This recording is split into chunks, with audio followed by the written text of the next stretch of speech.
Hello, everybody. I am really pleased to bring this interview to you today. This is Carol Stewart, who has a master's in counseling psychology, and she lives in London. Her specialty is introverted leadership. I've been following her for quite a while on LinkedIn. She sends out, and I get her email where she sends out tidbits for introverted leaders. She's on a mission to let people know that you can be introverted and a leader at the same time. I gravitated toward what she has to say because I tend towards introversion. So I hope you enjoy it, and I'm glad she's here. So, hi, Carol. Hi, Jean. I am so delighted that you're here. I'm going to tell you a story about how I happened to invite you in a minute, but first I want to introduce you to the audience. Carol Stewart is the author of Quietly Visible. Do I have that right? Yeah, Quietly Visible. She specializes in introversion and leadership, leaders who are introverts. She specializes, a lot of people think I can't be a leader because I'm an introvert, I'm quiet. And she's here to tell you that the exact opposite is true. It is true, it's possible to be both a leader and an introvert. I have been following Carol for on LinkedIn and I think maybe one other place for at least a year before I decided to invite her to talk. Because I'm an introvert, people think I present as an extrovert, but I'm really an introvert. And we're going to talk about the difference in a minute. At least that's my self-diagnosis. You're the expert, so you'll be able to tell me. And so this is why I invited her. She has a master's in coaching psychology. She's an executive coach, leadership coach, facilitator, trainer, speaker, columnist. She's got an impressive background. And so I am so glad you agreed to be here. And I'm eager for us to talk. Well, thank you for inviting me on. I'm looking forward to our conversation. Oh, and I forgot to say she's in London. So if y'all hear that, you can hear the difference because I'm Southern and she's London, and so we both speak English with different accents. Okay, Carol. So first, I want to work into how you ended up specializing in introversion and leadership. Okay, this Mhm. this workshop, this workshop, my work is focused on leading in multicultural organizations. And I focus especially on racial and social justice. I'd like to understand your background in this arena. So tell about your growing up. How did you become interested in racial and social justice? How did you become specifically interested in introversion? Okay, so as you said, that I'm in London in the UK. I was born in the UK, but my parents were born in Jamaica, so they were immigrants to the UK. I don't know if you've heard of the Windrush generation.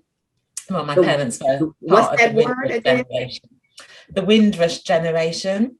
So When, they came from Jamaica in the 1950s, uh, in between the 1948 and I think it was the late 60s, early 1971. Many people from the Caribbean, Africa were invited to come to the UK to help build up the country after the World War II. And so my parents were part of that generation, and they call them the Windrush generation after the first ship that arrived from the Caribbean in 1948, which was called HMS Windrush. So they're known as the Windrush generation. So I'm a would you firstborn spell that? child. Would you spell Windrush, Windrush. Okay, Windress. Okay. Yeah, so that was the name of the first ship that came to the UK from the Caribbean with members, which was then part of the British Empire. And for being a firstborn generation, that is my experience of being in multicultural Britain, growing up in multicultural Britain. I was I was the only Black girl growing up in my class at school. Whoa. Yes, I was the only Black girl in my class at school, sort of through junior school, senior school, the only Black girl. But the area in which I grew up in, we tended to find that when people settled in the UK, they settled in communities. And so the area that we lived in, although it was a predominantly white area, there was a community of Black people from the Caribbean that were in that area. So living next door to where we lived, there was another Black family. We were the only Black families on the road. And so my early experiences was one of being different, as in being in the minority as a Black person, and also being introverted. At the time, I didn't really know about introversion or understand it, but I just knew that I was quiet. And back then, I used to mistake that quietness for a lack of confidence. And then it was as I sort of grew up and did a lot of work on my self-development, I began to realize I was actually quite a confident person. But it was that because of the misconceptions around introversion, I had done what many people do, labeled myself in that way. I had a long career working in the UK Ministry of Justice. I started off in a very junior role, worked my way up to a senior role, and I had operational responsibility for a group of magistrates' courts. Again, as someone being introverted, in amongst extroverted colleagues, I recognised that there was a difference in terms of how I interacted and engaged. And then it was in 2011, I decided to leave employment to do a master's in coaching psychology and start my coaching business. And that's when I started to really get an better understanding of what introversion was and understand myself better. And then a few years into doing my coaching business. Okay, hang on. When you say you started to get an understanding, let's break that down. What was it that you understood introversion was? What did you recognize about yourself? That it was okay to be introverted, and it was a preference of the being. Whereas because there were a lot because of the misconceptions around introversion, people think that introverts are shy, lacked confidence. But as you said, people think introverts don't make good leaders. I had bought into those misconceptions myself because I didn't understand it. And I even remember whilst I was still in employment as a senior leadership team, we did the Myers-Briggs test.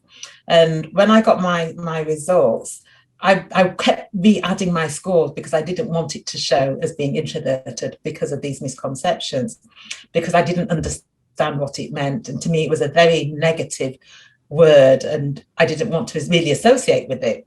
But once I left employment and I was doing a master's in coaching psychology and studying the work of Carl Jung around introversion, extroversion, I really understood what it meant. I realized that it's a preference, the being and interacting and engaging with the world.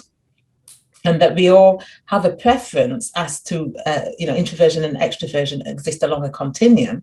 And we all have a preference as to where we fit along there, depending on the environment, the situation we're in, will determine where we fit. But some of us have a preference to be in one part more predominantly. And so I recognized myself and I recognized that introversion was actually a strength. Those things which I was seeing as a weakness were actually strengths. Okay, so let's stop right here. You thought you discovered the name of what you were experiencing when you took that Myers-Briggs test, correct? Yeah. And then you read the description of it. And then later you dug into Carl Jung, who was the predecessor. That was the theory of which the Myers-Briggs was built. And when you understood that it was okay to be. So very simply, contrast introversion with extroversion. Somebody who's not taken the Myers-Briggs test, how are they going to know which they are? Right, so it's about how we interact and engage with the world. So introverts are typically concerned with things which are internal to the mind, and can get overly stimulated by external events, external, being around lots of people in social environments where there's a lot of people, spending too long in those environments can be draining because they're overly stimulating for us. Whereas people who are extroverted tend to thrive in those sorts of environments because they are more concerned with things which are external to their mind. So being in those sorts of environments, social environments around other people, they are energized by that, whereas introverts are depleted of energy. And when we're spending too long in those sorts of environments, we want to retreat and go somewhere where we can be on our own and recharge. So it's not that we don't necessarily like being in those environments, it's that spending too long in those sorts of environments can be draining. And once we feel drained, we're less likely to want to interact and engage. Okay, so I have a friend who's an extrovert, and when I was just figuring out this difference for myself, she went to meditate with a group of women. And the last thing I would want to do if I want to meditate is be surrounded by a group of people. And so, and she found it, of course, stimulating and relaxing to be meditating with women. And no way would that ever appeal to me. So that's the difference you're talking about. I get overstimulated in malls, for an example. Yes. And so, yes. And I get stimulated, and I have friends who can't wait to go to some social gathering post COVID. And I think, y'all really want me? Really want me to come out? So that's the difference. So how you respond? Are there any other differences? Yes, how we are energized, and I'll give you an example. I have a son who is extroverted, and he's very extroverted. And when he was younger, he's 32 now, but when he was studying for his what we call GCSEs and A levels in the UK, he would study listening to fast-paced music. And this was before I really understood introversion. And I would say to him, turn the music down because it's going to distract you. And he'd say, no, Mom. He said, it helps me to study, it helps me to focus. And I knew that for me, that would just, I wouldn't be able to focus with that sort of upbeat, fast music on. But it did, because he did really well in his GCSEs, in his A levels, and at university. And to me, that really highlights those differences. Okay, so that's back to does fast movement, people, all of that, does that energize you, or does that deplete you? It depletes me if I'm too long in that sort of environment. Yeah. Right. So that's the question that people can answer for themselves. Now, I understand, and you may not know, that there are people like myself who present as extroverts, but who are introverts. Do you know? Is that a distinction you talk about, or is that a phenomenon, or is that just something? Yeah, it's this, because a lot of people can do that, because I sometimes get mistaken for being extroverted because I do public speaking, I network, and I was at the networking events once, and I told a woman I was introverted, and she said, "Oh, you don't look like an introvert." And I thought to myself, well, what is an introvert supposed to look like? No, that's right. And both introverts and extroverts need to be able to adapt and modify their behavior to different environments and situations in order to get the best outcome. So sometimes as introverts, we do need to be sociable. We do need to be more gregarious at times, if we are, depending on what it is that we do for our careers, depending on what it is that we're doing.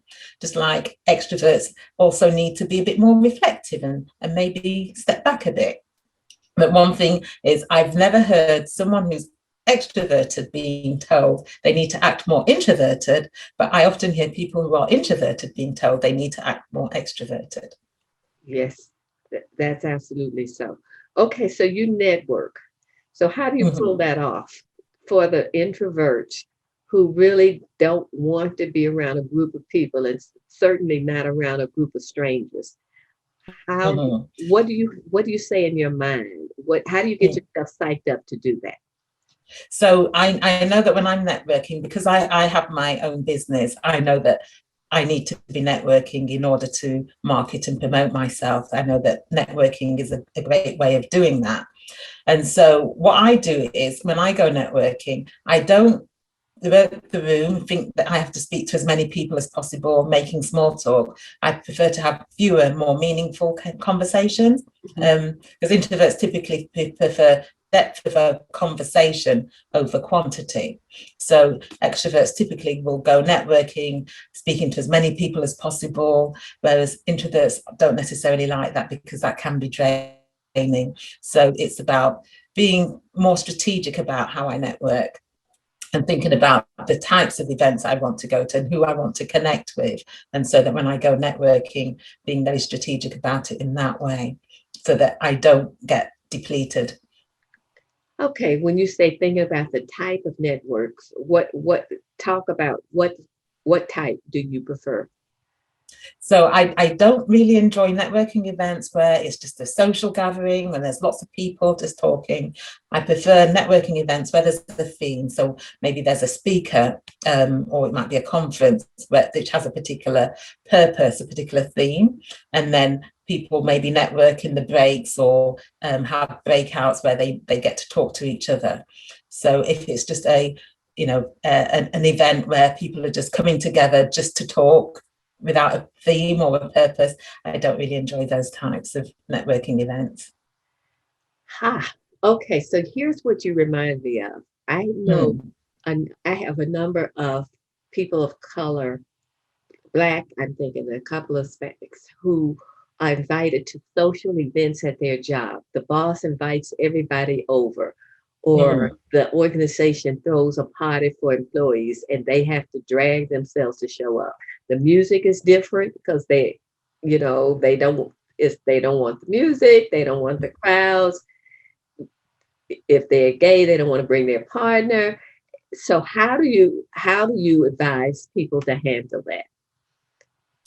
I would say to people is to look at the perspective that they have about it, because if you're viewing it as, oh, it's going to be an event, there's going to be a lot of noise, a lot of people that you don't really want to engage with, then that's going to not make you want to really go there. I used to have a client who, she was a lawyer, and as part of her job she needed to network, and as part of her business development, and she likened it to going to a meat market where everybody is trying to just sell their wares, and she hated it. But by shifting her perspective on it and looking at the reason and the benefits of going networking, so what was she going networking for? What were the benefits of it? How it would help her in her job, how it would help the organization, and how the people that she networked with that may eventually become clients would benefit from the interaction that she had with them. By changing her perspective on it, it changed how she felt about it. Ah, so focus on the results you want Mm-hmm. rather than the process you have to go through to get those results. Yeah, yeah. And she was able to pull it off then more Yes, successfully she once was. she got their Yes, results. yes. By not viewing it in that way and shifting her perspective, that changed how she felt about it. Okay, I have to think about that. Uh, okay, know why you're doing it, and then Mm-hmm. have that as a purpose. Did she set clear outcome goals for herself, or she just was open ended in terms of the possible benefits? She it was a bit of both, so getting clear on the benefits but also setting herself goals and outcomes. And what I would suggest as well to people who maybe don't enjoy networking is, oftentimes making that small talk is a segue to more meaningful conversations. And so if you find it uncomfortable making small talk, maybe have some conversation starters up your sleeve. So it could be that you're going to an event which is about a particular theme with a particular speaker. Think about the sorts of questions you can ask about what has been talked about when you approach people after, and ask open questions. So questions that start what, where, how, when, who, when you're speaking to people, because then they will respond with more than a yes or a no, and listen to what they have to say. Introverts are typically known as being good listeners, and people like to be listened to. So listen to what they have to say, and then ask another open question, and then just keep repeating that until the conversation starts to flow. Okay, so you're saying prepare, go in forearmed, have your questions together, have your plan together, have your desired outcomes together. Don't just Yeah, show up yeah, prepared. yeah. Plan and prepare. Yeah, and then it'll be a more enjoyable experience.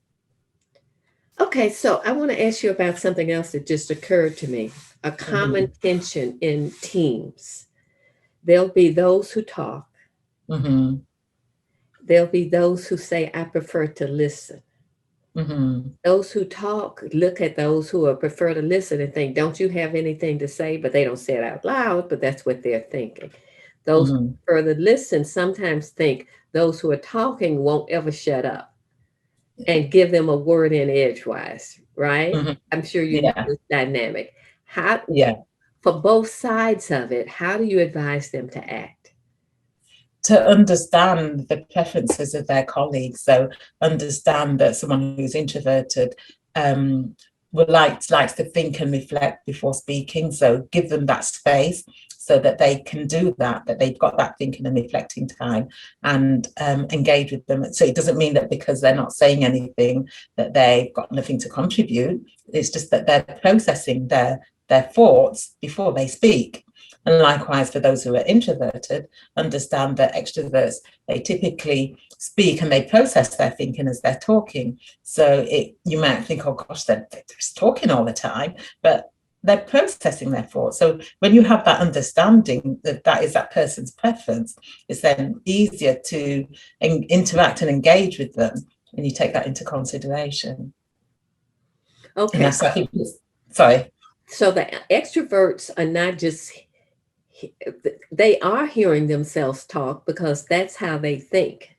Mm-hmm. They're thinking out loud. Yeah.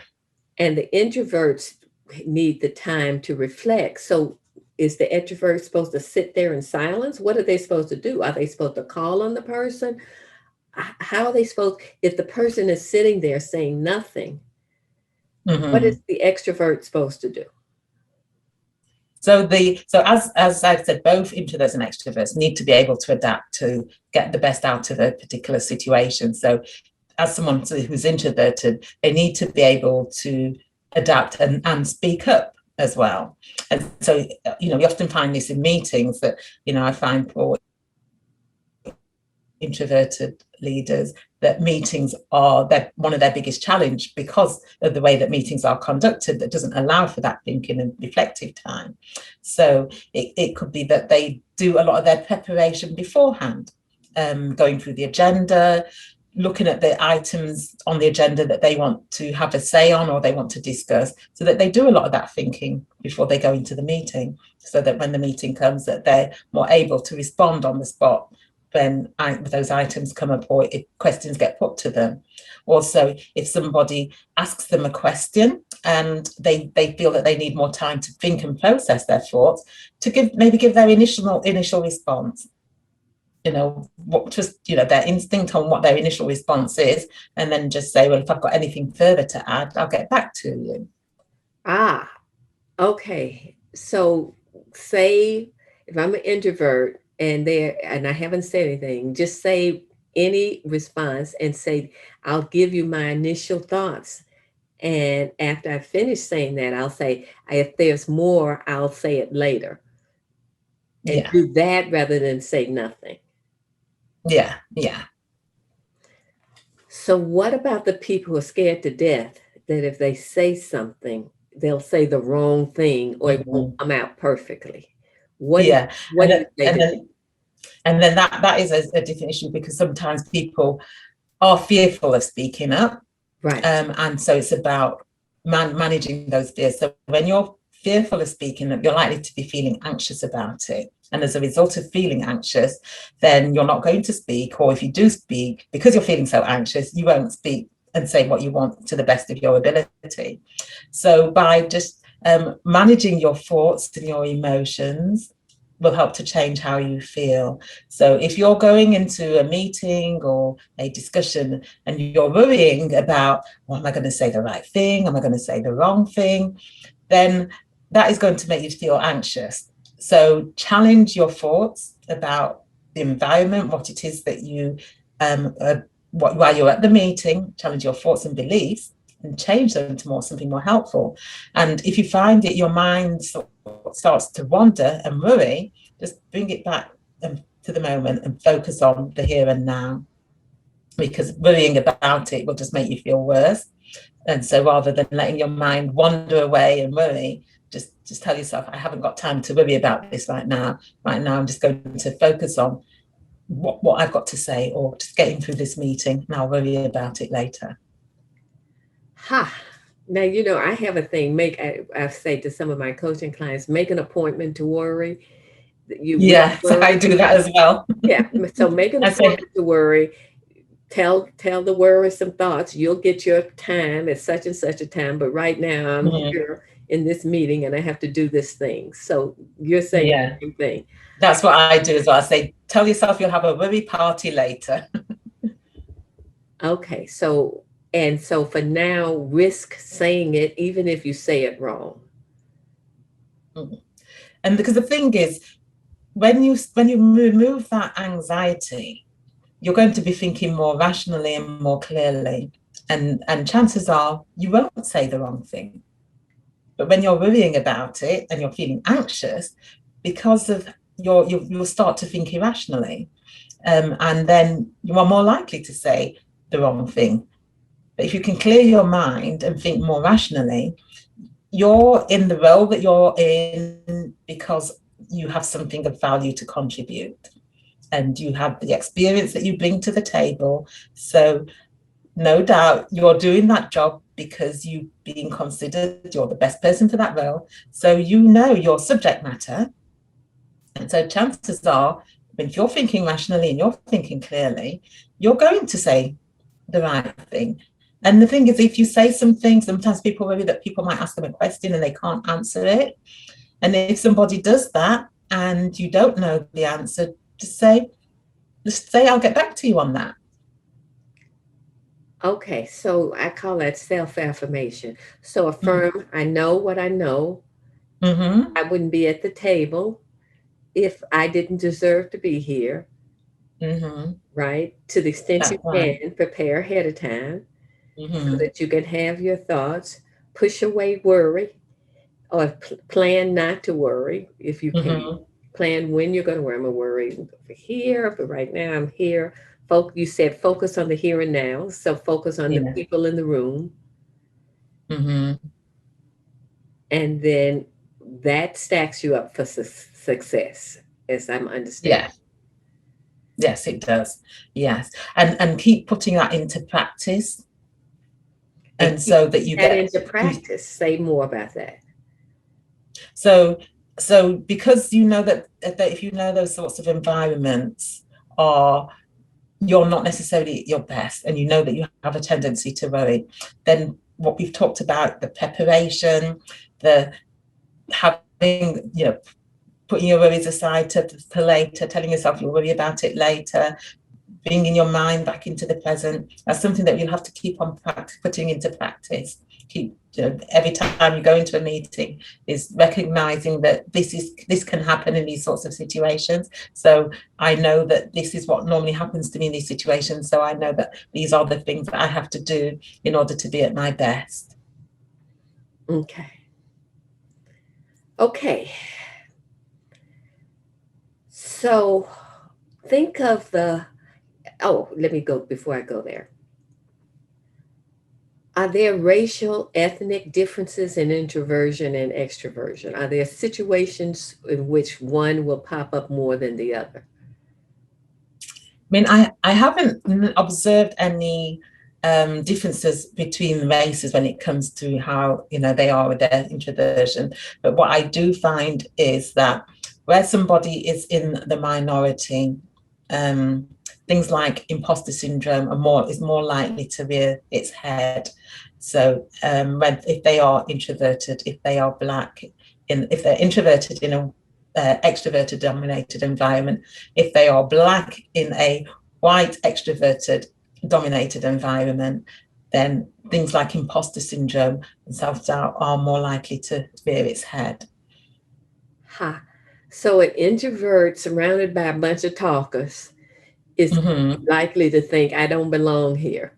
And a Black person, for example, in a predominantly white environment is going to think, I don't belong here. Yeah. Okay. So now I'm thinking I don't belong here. And that I know from experience that feeds on itself, right? It does, yes.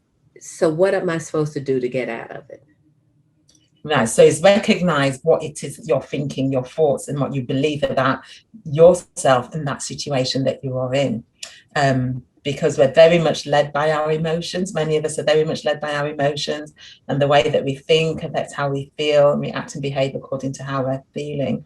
So recognize that what is going on in your mind. So recognize what it is that you're thinking about yourself in those situations, and then just challenge your thinking and change it to something which is more helpful. So what we talked about previously, you're in the role because you were deemed the best person for that role. You have something of value to contribute, those self-affirmations, as you said, affirming yourself in that moment and changing when those unhelpful thoughts come into your mind and you find yourself thinking, oh my gosh, I shouldn't be here, I don't think I'm as good as them. Just challenge yourself and change it and put into practice those self-affirmations. I've got something valuable to contribute. I got appointed to this role because I'm the best person for the role, and I have something of value to offer. So I have a question that just as you were talking that just popped in my head. There are some people for whom failure is not an option, and for whom they think if I say something and it's not accepted completely, or if I suspect that I'm not stellar, then I'm a failure.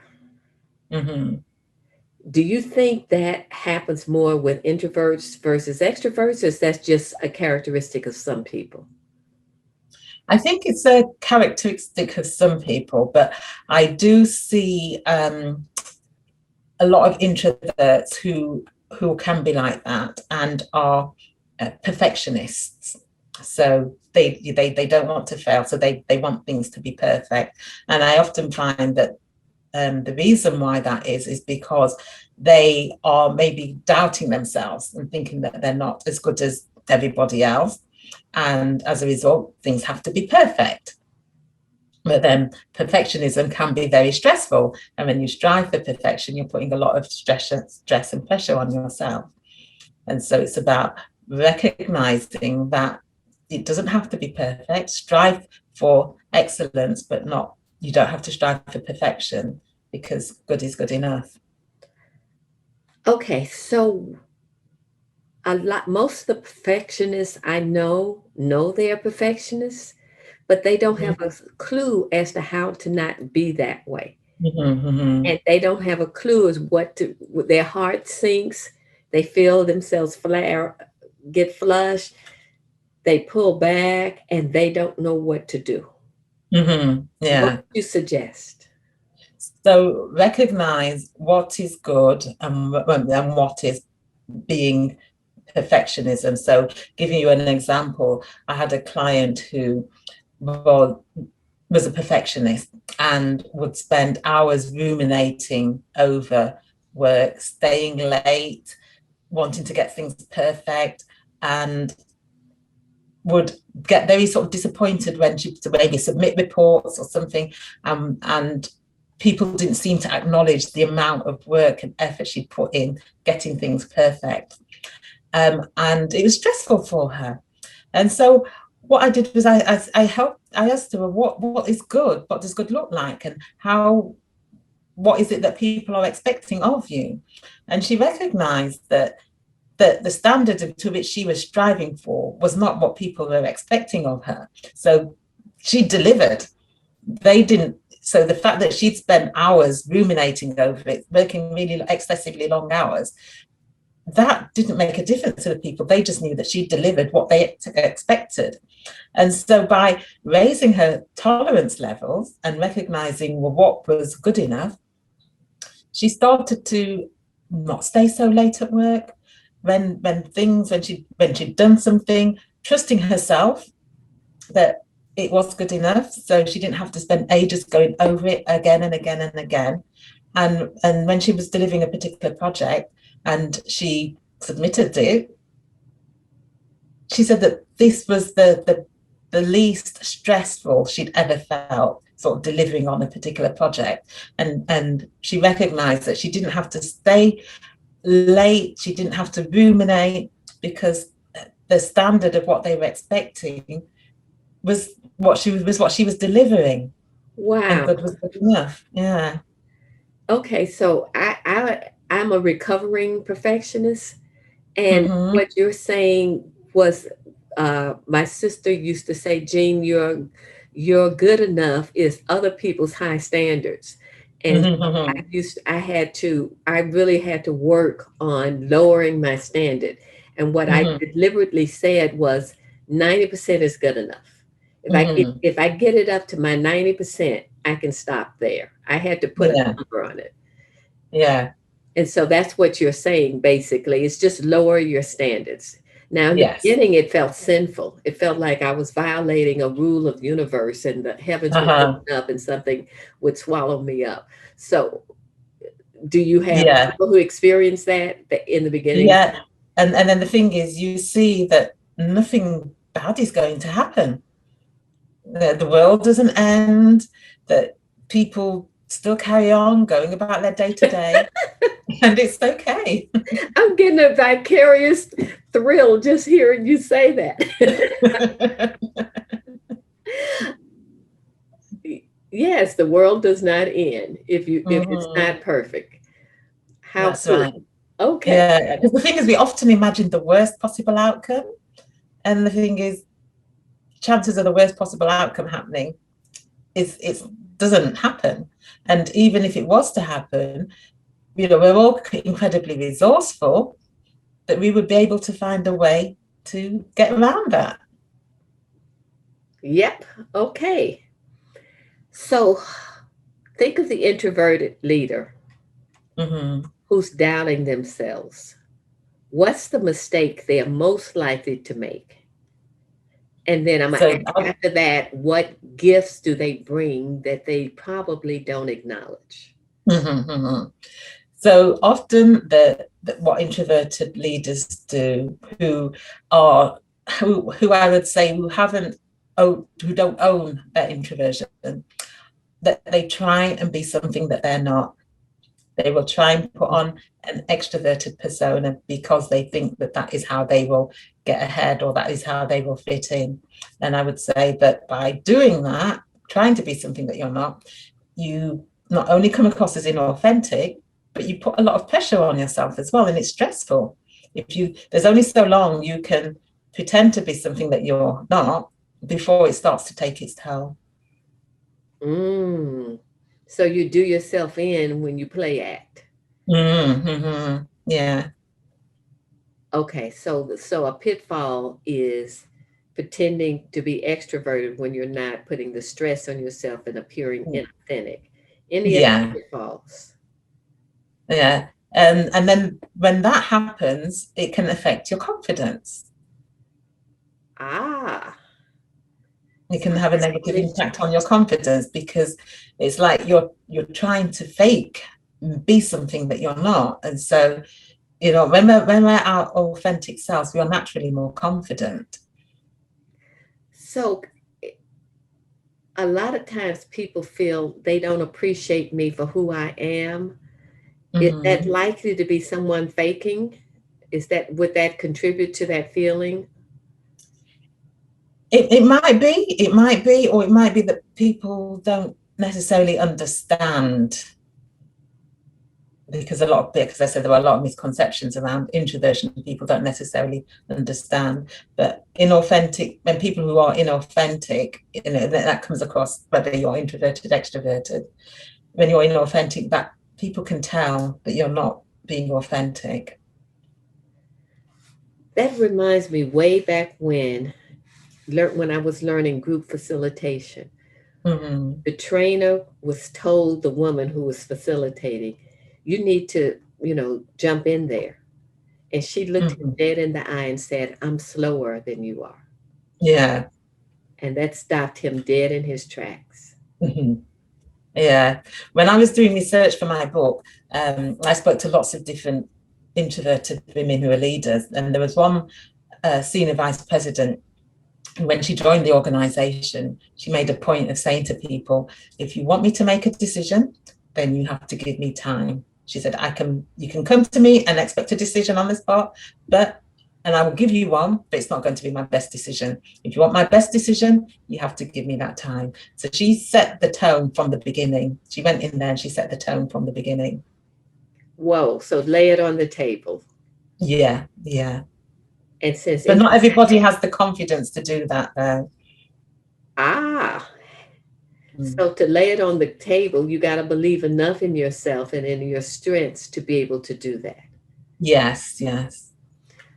Okay, so the second half of my question was, and this will be our wrap-up question. Mm-hmm. What gifts do introverted leaders bring to the table that often they don't recognize as gifts? Mm-hmm. Okay, so their thinking and reflective style is a strength. Quick decisions aren't always the best decisions. So being able to think and reflect is a strength. Introverts are typically known as being empathetic. That's a strength. Introverts are typically known as being good listeners. And that's another strength. Introverts don't typically want to hog the limelight. And so, again, they let other people shine. And there is research that shows that when it comes to dynamic teams, introverts make better leaders of dynamic teams because they don't want to hog the limelight and they let the people run with their ideas as well. Whoa, I haven't heard that before. You're saying introverted leaders, by research, are shown to be better leaders because they don't hog the limelight. When it comes to when it comes to leading dynamic teams, dynamic teams. Yeah, mm-hmm, yeah. So they let them go with their ideas. They don't want to be the center of attention, so they let people go with their ideas. Oh, okay. I had never heard that before. Yes, the research was by Adam Grant, and I can't remember who else, the other people that did that research with him. Yeah. Okay. So is there any anything that we haven't covered that you want to make sure you say? Yeah, one thing I would like to say is that, and it's to do with the reason why I decided to make introversion my area of specialism, because I want to change the narrative around, because the corporate environment in the UK, in the US, is very much geared towards extroversion, and it's often the case that he or she who's the loudest is the one that gets heard, that gets the recognition, that gets ahead. And so I want to change the narrative around that so people recognize that introverts do make great leaders too. And when I started it was after I'd been in business for a few years, and I started to reflect on the clients that I'd worked with, and I identified that a lot of them were introverted. And I thought, that's interesting because I'm introverted myself. And then I started writing articles on LinkedIn about the challenges that introverted leaders face. And I got inundated with emails, messages, comments on my articles from introverted leaders, men and women, telling me about their experiences. And some of them were quite horrific in this day and age. Like one woman who said that she'd been for an interview and the interview had gone well, and they were told that they wanted to give her the job, but they wanted her to justify why they should give it to her because she was introverted. They asked her to do Mm-hmm. That is wild. It is, yes. Oh, And so that's why I decided to make, because of what people were sharing with me. That's why I decided to make it my area of specialism. Okay. But there's no, it's not discriminatory by the traditional definition of discrimination. No, no. So, whether you're black, white, Hispanic, whatever introversion. And I do think that when people are talking about diversity and inclusion, that they should take into consideration diversity of thought and personality as well. Yeah. When I do D&I workshops, a lot of times I'll lead off with introversion, extroversion, because everybody can relate to that. Then I do gender, then race last, because Yeah. race is the hardest. But once they understand that you have to accommodate differences with the introversion, extroversion, that makes them more receptive for the other. Yeah, yeah. Well, this has been delightful. I thank you for your time and your expertise. I know people will get from this. What I got from it was your whole statement about what the research says, that introverts make better leaders in dynamic teams. I had not reflected on that before. Yeah. So I do thank you. Thank you for having me. Any closing comments? Sorry? I said, any closing comments? I would just say for anybody that's be introverted, be introvert and proud. For those who are listening who are extroverted, be extroverted and proud. And for both introverts and extroverts, I have a saying that goes, comparing introverts to extroverts is like comparing apples to pears. They're both tasty fruits, but different. Okay, so this is Carol Stewart, author of Quietly Visible, leadership coach who especially specializes in helping introverted leaders learn to be fully themselves. Carol, so if someone wants to reach you, how do they do that? My website is aboundingsolutions.com, or you can find me on LinkedIn. I'm very active on LinkedIn. Okay, so abounding, spell that. ABOUNDING solutions.com. Okay. All right, great. Thank you so much. Wow, I'm still reflecting on what Carol had to say and the way she so clearly explained the gifts of being an introverted leader. I'm not going to repeat them for you here. I will tell you the one that stuck with me the most. Her statement that introverted leaders were actually superior as leaders than extroverted leaders in dynamic teams. And she was careful to qualify that it's dynamic teams that we're talking about. Now, what she said they brought to the table is the ability to listen and the ability the willingness to not hog the credit. Hogging the credit is a big issue for many people I coach. Not that they do it, but that they have leaders who refuse to acknowledge them. There's something about the hierarchy that gets set up so that the top leader gets identified as having most of the credit or all of the credit, and people who actually did the work are not even mentioned. Introverted leaders don't do that, apparently. And so that's one of the things that make them better as a leader. So that's something to think about. And if you are someone who know that you don't do a good enough job of acknowledging those who report to you, then you know, or those on your team, you might be in a community group, then you know that's something to address. And if you're someone who is being bypassed and the leader is taking all the credit, then I encourage you to consider how you might approach that person to talk about this. I know that might be kind of scary, so you can direct message me or text me. And if you want us to talk more about this, let me know. So thank you for listening, and thank you, Carol, for bringing us your insights.